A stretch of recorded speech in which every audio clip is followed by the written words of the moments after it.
اہم خبر شامل کریں۔ لاہور کے علاقے شمالی چھاؤنی میں مبینہ پولیس تشدد سے شہری عامر کی ہلاکت کا معاملہ پیش آیا۔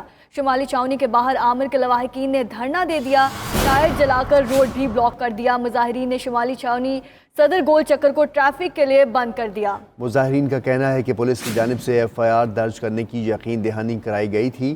عامر کی بیوی اور 5 دن کا بچہ بھی اس احتجاج میں شریک ہے۔ پولیس نے تھانہ شمالی چھاؤنی کے دروازے ہی بند کر دیے ہیں۔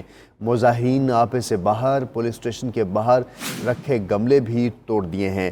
لاہور کے علاقے شمالی چھاؤنی میں مبینہ پولیس تشدد سے شہری عامر کی ہلاکت کا معاملہ۔ شمالی چھاؤنی کے باہر عامر کے لواحقین نے دھرنا دے دیا ہے، ٹائر جلا کر روڈ کو بلاک کیا۔ مظاہرین نے شمالی چھاؤنی صدر گول چکر کو ٹریفک کے لیے بند کر دیا ہے۔